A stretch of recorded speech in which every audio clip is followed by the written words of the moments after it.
विश्रांतीनंतर आपलं पुन्हा एकदा स्वागत। आपण पाहत आहात इन गोवा 24 तास आणि लाईव्ह अपडेट संपूर्ण गोव्यातून।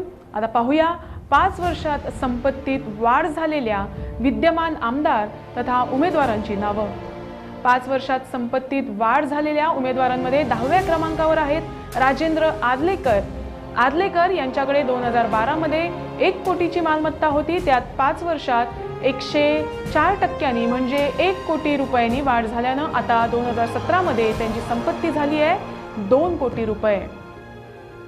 5 वर्षात संपत्तीत वाढ झालेल्या या उमेदवारांची यादी आम्ही आता तुमच्या समोर सादर करत आहोत आणि ही यादी एडीआरने प्रसिद्ध केलेली आहे। 9व्या क्रमांकावर आहेत महादेव नाईक। नाईक यांची 2012 मध्ये संपत्ती होती 1 कोटी रुपये। 5 वर्षात त्यांच्या संपत्तीत 115% वाढ झाली आहे।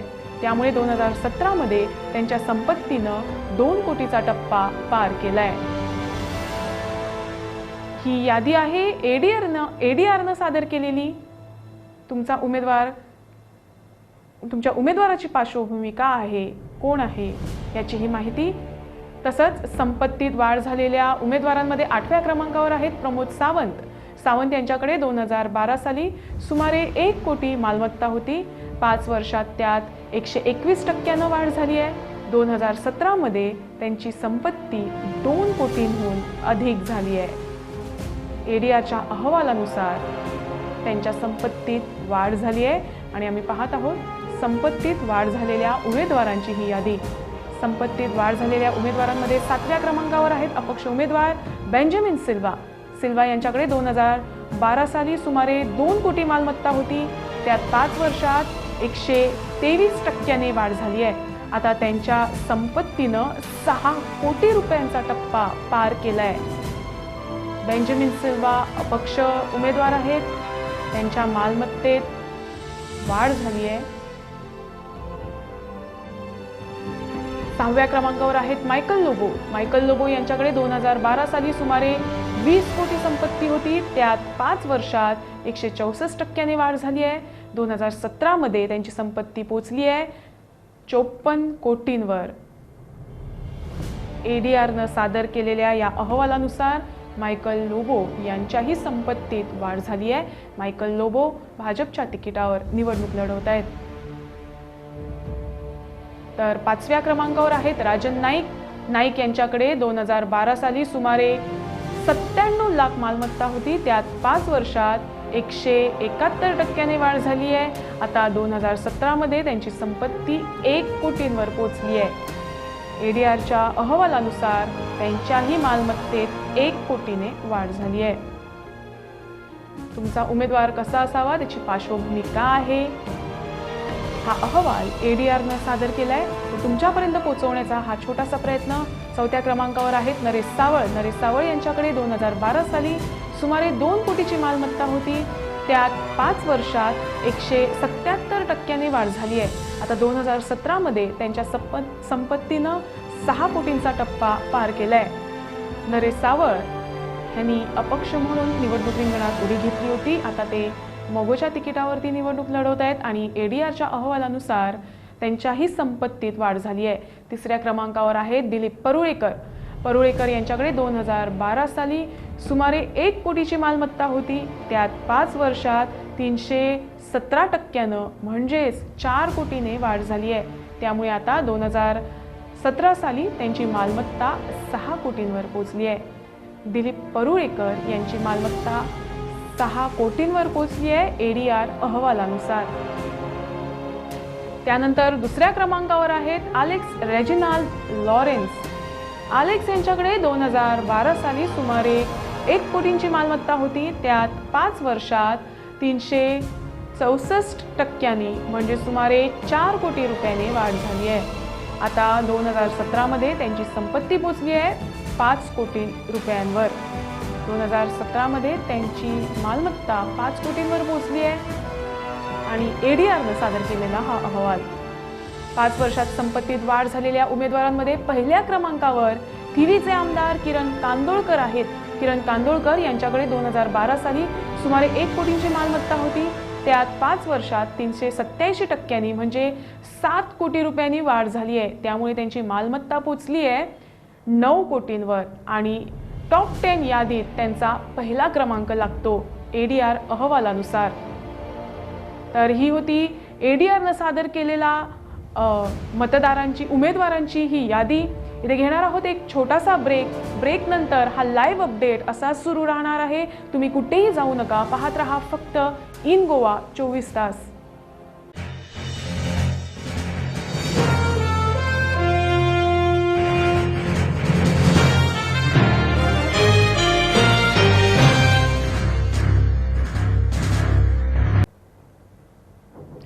नमस्कार, इन गोवाच्या विशेष बातमीपत्रात आपलं स्वागत। आज इन गोवा तुमच्या समोर दिवसभराचा निवडणूक मतदानाचा आढावा घेऊन येणार आहोत, तेही लाईव्ह। गोवेकरांबरोबरच संपूर्ण देशाचं लक्ष लागून राहिलेल्या गोवा विधानसभेच्या 40 जागांसाठी आज निवडणूक होत आहे। तब्बल 11,08,040 मतदार एकूण 251 उमेदवारांचं भवितव्य ठरवणार आहेत। मतदारांना मतदान करता यावं यासाठी कडक बंदोबस्त ठेवण्यात आलेत। यासाठी तब्बल 1,624 मतदान केंद्र उघडण्यात आली आहे आणि मतदान केंद्रावर आता मतदानाची प्रक्रिया सुरू झाली आहे। मतदानात कोणताही अनुचित प्रकार घडू नये यासाठी कडक सुरक्षा व्यवस्था तैनात करण्यात आली आहे। यापूर्वी ताळगाव, सांताक्रूज आणि कळंगूट हे संवेदनशील मतदारसंघ म्हणून घोषित करण्यात आले होते। आता यात परवरी मतदारसंघाची भर पडली आहे, त्यामुळे उत्तर गोव्यातील एकूण 4 मतदारसंघ संवेदनशील बनले आहेत।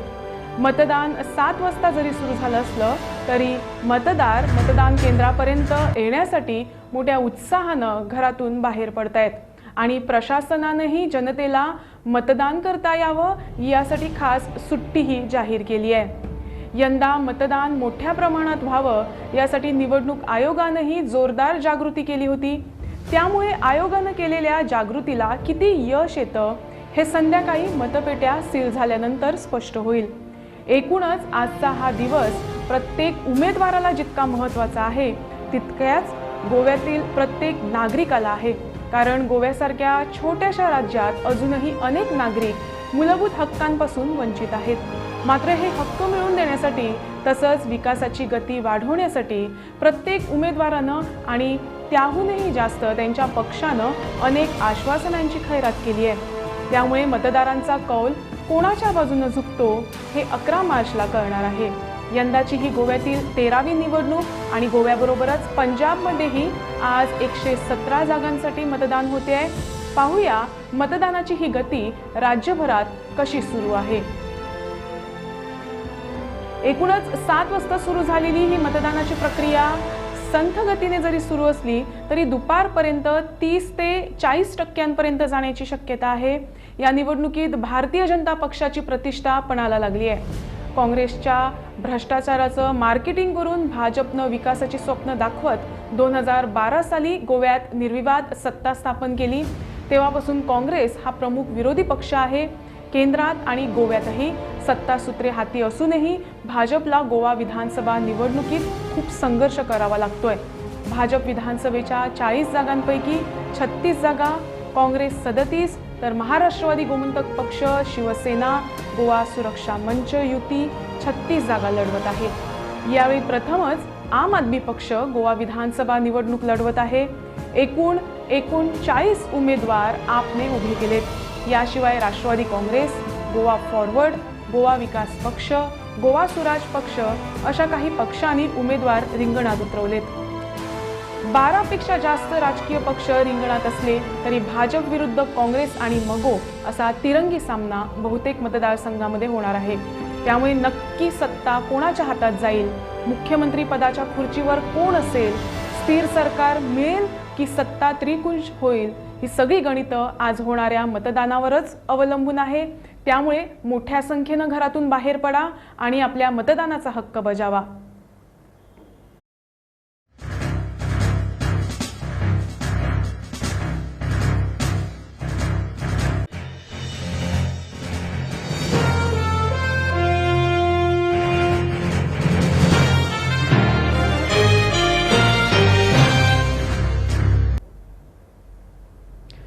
दरम्यान मतदारांना आदर्श लोकप्रतिनिधी निवडता यावा यासाठी निवडणुकीत उतरलेल्या सर्व उमेदवारांचा परामर्श घेणारा अहवाल नुकताच असोसिएशन ऑफ डेमोक्रेटिक रिफॉर्म्स या संस्थेनं प्रसिद्ध केलाय। या उमेदवारांची प्रतिज्ञापत्र पाहून अहवाल तयार करण्यात आला असून त्यानुसार 156 उमेदवार कोट्याधीश आहेत, तर 38 जणांवर गुन्हे दाखल आहेत। यापैकी 19 उमेदवारांविरुद्ध गंभीर गुन्हे आहेत।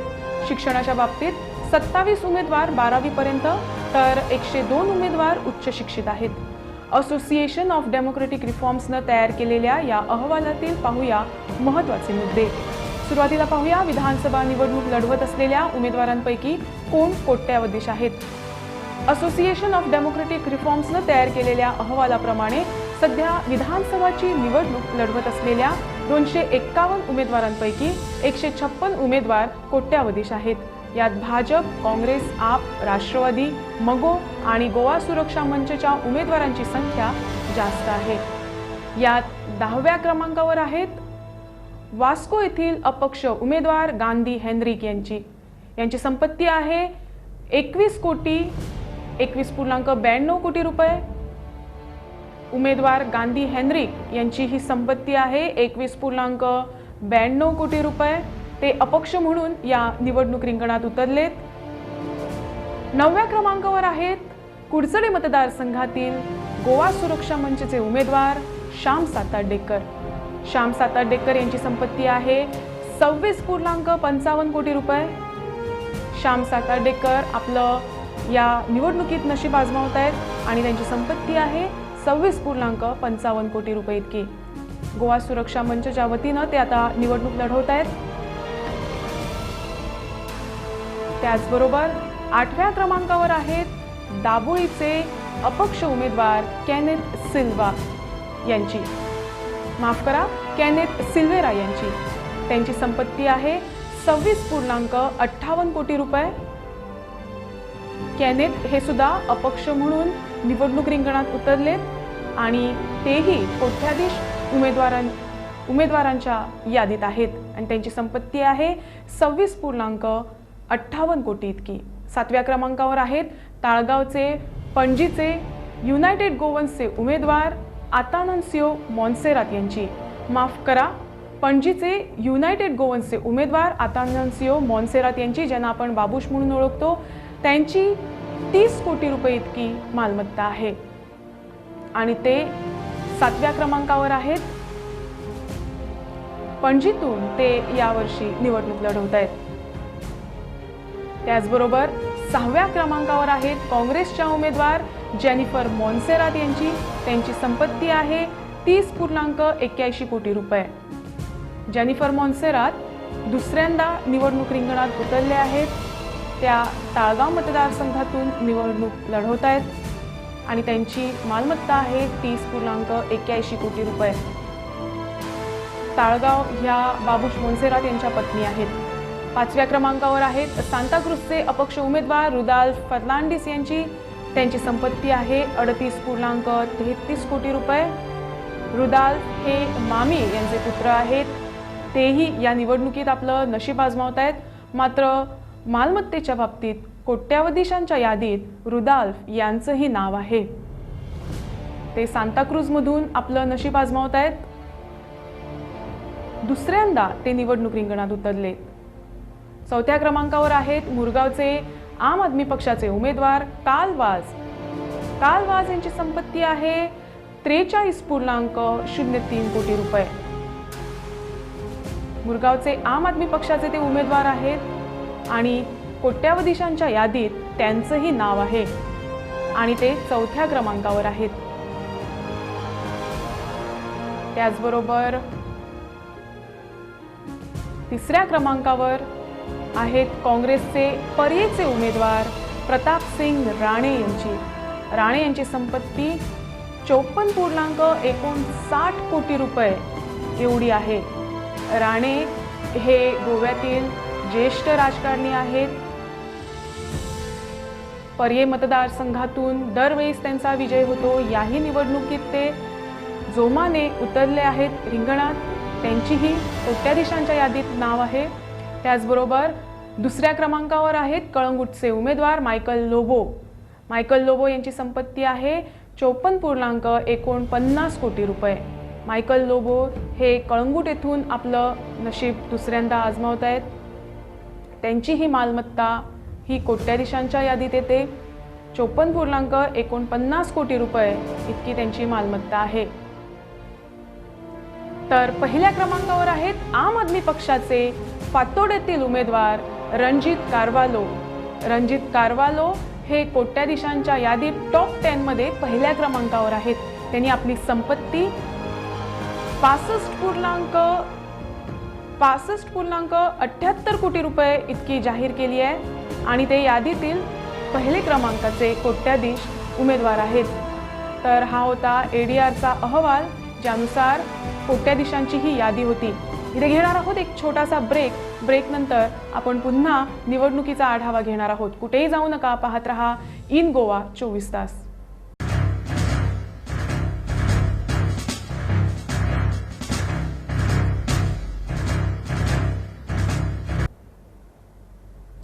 ब्रेक नंतर आपलं पुन्हा एकदा स्वागत। आपण पाहत आहात इन गोवाचा हा लाईव्ह अपडेट।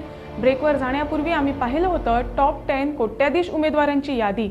आता पाहूया कोट्याधीश उमेदवार कोणत्या पक्षात सर्वाधिक आहेत। या अहवालानुसार सर्वाधिक कोट्याधीश उमेदवारांची यादी ही भारतीय जनता पक्षात आहेत। भारतीय जनता पक्षात 97% उमेदवार हे कोट्याधीश आहेत।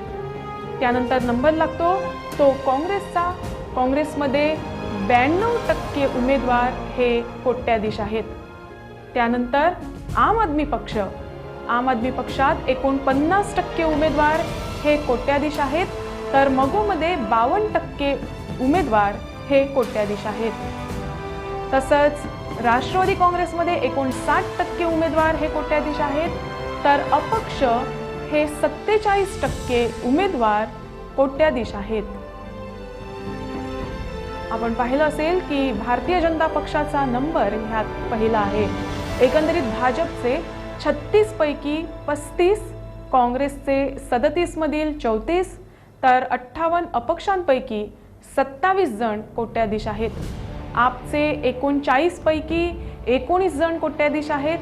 तर मगोचे 25 पैकी 13 जण, राष्ट्रवादीचे 17 पैकी 10, तर गोवा सुरक्षा मंच आणि युनायटेड गोवन्सचे सर्व उमेदवार कोट्याधीश आहेत। गोवा फॉरवर्ड आणि गोवा स्वराज पार्टीचे प्रत्येकी 3 उमेदवार कोट्याधीश आहेत।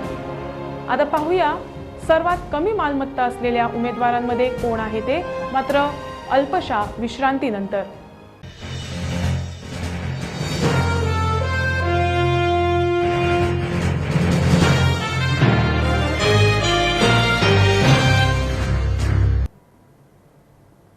ब्रेक नंतर आपलं पुन्हा एकदा स्वागत। आपण पाहत आहात इन गोवाचा हा लाईव्ह अपडेट। मतदार हळूहळू पण बाहेर पडतायत मतदान करण्यासाठी। तत्पूर्वी आपण पाहूया ADRनं सर्वात कमी मालमत्ता असलेल्या 10 जणांची जी यादी तयार केलेली आहे त्यांची ही नावं। या 10व्या क्रमांकावर आहेत शिवानंद पिळणकर यांची संपत्ती आहे केवळ 3 लाख।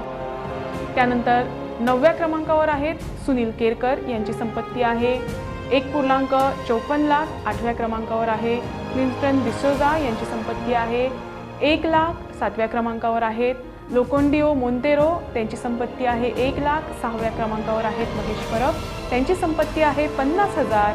5व्या क्रमांकावर आहेत ज्ञानेश्वर वारखंडकर यांची संपत्ती आहे 54,000। 4थ्या क्रमांकावर आहेत नितीन चोपडेकर यांची संपत्ती आहे 40,000। 3ऱ्या क्रमांकावर आहेत अश्विन रुजारियो यांची संपत्ती आहे 36,000। 2ऱ्या क्रमांकावर आहेत सुदेश गावकर यांची संपत्ती आहे 20,000। तर पहिल्या क्रमांकावर आहेत ऑझवर्ड डिकुन्ना यांची मालमत्ता आहे केवळ 20,000 रुपये। हा होता ADRचा अहवाल। आपण या अहवालाच्या खोलवर जाणार आहोत, मात्र तत्पूर्वी घेऊया मांद्रे मतदारसंघाचा आढावा।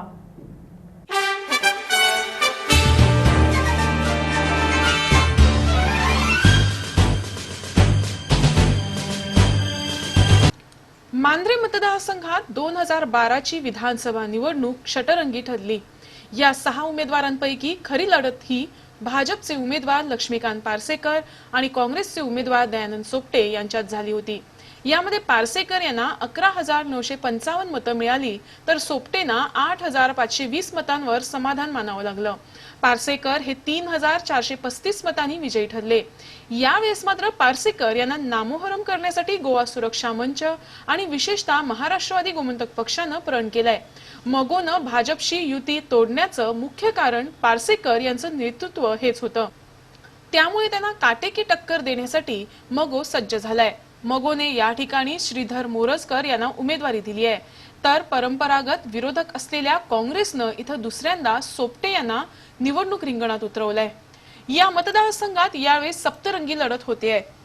यामध्ये भाजप, काँग्रेस आणि मगोशिवाय आम आदमी पक्षातर्फे देवेंद्र प्रभुदेसाई, राष्ट्रवादीतर्फे राजेंद्र साटेलकर, बहुजन मुक्ती पार्टीतर्फे भीमा पेडणेकर यांनी निवडणूक रिंगणात फिल्डिंग लावली आहे, तर संजय प्रभुदेसाई यांनी अपक्ष म्हणून रिंगणात उडी घेतली आहे। राजकीय अभ्यासकांच्या मते मांद्रे मतदारसंघात या सप्तरंगी लढतीत खरी लढत होईल ती पार्सेकर आणि सोपटे यांच्यातच। मुख्यमंत्री पार्सेकर आणि काँग्रेसचे उमेदवार दयानंद सोपटे यांनी उमेदवारी अर्ज भरताना समर्थकांची उपस्थिती लक्षात घेता सुरुवातीला एकतर्फी वाटणारी लढत अटीतटीची लढत होण्याची चिन्ह दिसतायत। कट्टर भाजप समर्थक काँग्रेसमध्ये प्रवेश करत असल्यामुळे भाजपच्या चिंतेत भर पडली आहे। पार्सेकर यांच्या विरोधात सर्वपक्षीय उमेदवार एकत्र ठेवणं जरी शक्य नसलं तरीही सर्व काँग्रेस इच्छुक उमेदवार मुख्यमंत्र्यांच्या पराभवासाठी एकत्रित आल्यानं सध्या तरी विरोधकांची बाजू भक्कम झालेली दिसते। काँग्रेसची उमेदवारी दयानंद सोपटे यांना जाहीर होताच काही इच्छुक उमेदवारांमध्ये त्यात गोवा प्रदेश काँग्रेस उपाध्यक्ष बाबी बाक्कर, सचिन परब यांची नाराजी दूर करण्यास सोपटे हे यशस्वी ठरल्यानं काँग्रेसची बाजू बळकट झाली आहे। त्यामुळे भाजप गोटात चिंता व्यक्त होत असली तरी संघटनात्मक कार्यामुळे आम्ही विजय मिळवू असा विश्वास भाजप कार्यकर्त्यांना आहे। मुख्यमंत्री पार्सेकर यांच्या विरोधात भाषा सुरक्षा मंचचे कार्यकर्ते तसंच मगो, काँग्रेस आणि आप असे विरोधक एकवटल्यानं भाजपला ही निवडणूक सोपी राहिलेली नाही। भाषा सुरक्षा मंचचे कार्यकर्ते पूर्णपणे भाजपच्या विरोधात गेले खरे, परंतु मांद्रेची परिस्थिती बघितल्यास मगो शिवसेना मंचच्या युतीचा उमेदवार श्रीधर मोरजकर असल्यानं खुद्द भाषा सुरक्षा मंचचे कार्यकर्ते नाराज आहेत। त्यामुळे ही निर्णायक मतं कुणाच्या बाजूने झुकणार यावर समीकरण अवलंबून असेल।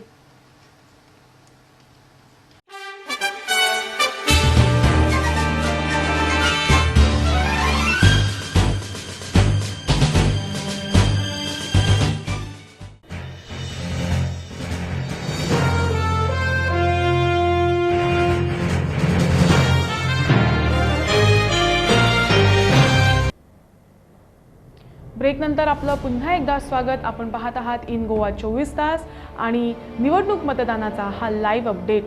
मोठ्या संख्येनं मतदार मतदान करण्यासाठी घराबाहेर पडतायत। तत्पूर्वी आम्ही तुम्हाला दाखवत आहोत एडीआरनं सादर केलेला हा अहवाल। निवडणुकीसाठी मैदानात उतरलेल्या 251 पैकी 38 उमेदवारांवर म्हणजेच 15% उमेदवारांवर गुन्हे नोंद आहेत। आम आदमी पक्षाच्या 3, अपक्ष 9, काँग्रेस 9, भाजप 6, मगो 2, राष्ट्रवादी 5, गोवा स्वराज पार्टी 1, युनायटेड गोवन्सच्या 2 उमेदवारांवर गुन्हे दाखल आहेत। यापैकी 19 उमेदवारांविरुद्ध गंभीर गुन्हे नोंद आहेत। पाहूया याचा आढावा। या स्टॅटिस्टिकनुसार सर्वात जास्त राष्ट्रवादी काँग्रेसमध्ये म्हणजेच 29% उमेदवारांवर गुन्हे नोंद आहेत। त्यानंतर नंबर लागतो तो काँग्रेसचा। काँग्रेसमध्ये 24% उमेदवारांवर गुन्हे नोंद आहेत। 17% उमेदवारांवर भाजपच्या उमेदवारांवरती 17% भाजपच्या उमेदवारांवरती गुन्हे नोंद आहेत। अपक्ष 16%, तर आप आणि महाराष्ट्रवादी गोमंतक पक्षात 8% उमेदवारांवर गुन्हे नोंद आहेत। एडीआरने सादर केलेला हा अहवाल त्यानुसार जोस डिसिल्वा यांच्या विरुद्ध 2 गुन्हे नोंद आहेत।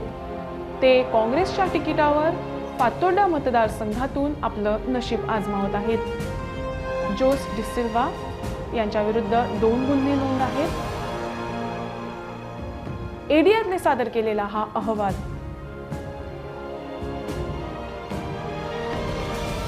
त्याचबरोबर भाजपच्या तिकिटावरती निवडणूक लढवत असलेले प्रकाश वेळी यांच्या विरुद्ध 2 गुन्हे नोंद आहेत. ते केपी मतदारसंघातून भाजपच्या तिकिटावर आपलं नशीब आजमावत आहेत. प्रकाश वेळी यांच्या नावावरती 2 गुन्हे नोंद आहेत.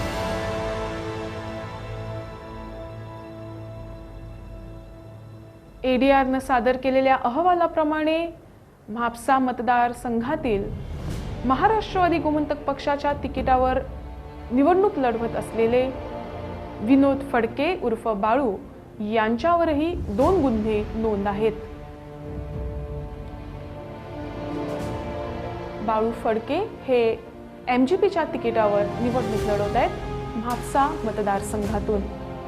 त्यांच्या विरुद्ध 2 गुन्हे नोंद आहेत. तसंच मांद्रे मतदारसंघातून देवेंद्र प्रभुदेसाई यांच्या विरुद्धही 2 गुन्हे नोंद आहेत. ते आम आदमी पक्षाच्या तिकिटावर निवडणूक लढवत आहेत. मांद्रे मतदारसंघातून त्यांनी निवडणूक रिंगणात उडी घेतली आहे आणि आम आदमी पक्षाच्या तिकिटावर ते निवडणूक लढवत आहेत. त्यांच्या विरुद्धही 2 गुन्हे नोंद आहेत. तसंच काँग्रेसचे संकल्प आमोणकर हे मुरगाव मतदारसंघातून आपलं नशीब आजमावत आहेत आणि त्यांच्या विरुद्धही 2 गुन्हे नोंद आहेत. काँग्रेसचे संकल्प आमोणकर मुरगाव मतदारसंघातून आपलं नशीब आजमावत आहेत आणि त्यांच्या विरुद्धही 2 गुन्हे नोंद आहेत. ADRने सादर केलेला हा अहवाल आणि या अहवालानुसार काणकोण मतदारसंघाचे रमेश तवडकर यांच्या विरुद्धही 2 गुन्हे नोंद आहेत. आपण मतदान करतो तो उमेदवार कसा आहे, त्याची पार्श्वभूमी काय आहे, या उद्देशानं ADRनं सादर केलेला हा अहवाल आणि त्याच अहवालानुसार तवडकर यांच्यावरती 2 गुन्हे आहेत. रमेश तवडकर काणकोण मतदारसंघ, त्यानंतर कळंगूटचे जोसेफ सिक्केरा काँग्रेसच्या तिकिटावरती ते निवडणूक लढवत आहेत आणि त्यांच्या विरुद्धही 2 गुन्हे नोंद आहेत. कळंगूट मतदारसंघ हा नेहमीच चर्चेचा विषय असतो. ADRने सादर केलेला हा अहवाल, त्या अहवालानुसार काँग्रेसच्या तिकिटावरती निवडणूक लढवत असलेले सिकेरा आणि आता आहेत प्रियोळ मतदारसंघातले गोविंद गावडे यांच्या विरुद्ध आहेत 3 गुन्हे. 3 गुन्हे यांच्या नावावरती नोंद आहेत आणि ते अपक्ष म्हणून या निवडणूक रिंगणात उतरलेत. प्रियोळ मतदारसंघातून ते आपलं नशीब आजमावत आहेत. गोविंद गावडे यांच्या नावावरती 3 गुन्हे नोंद आहेत.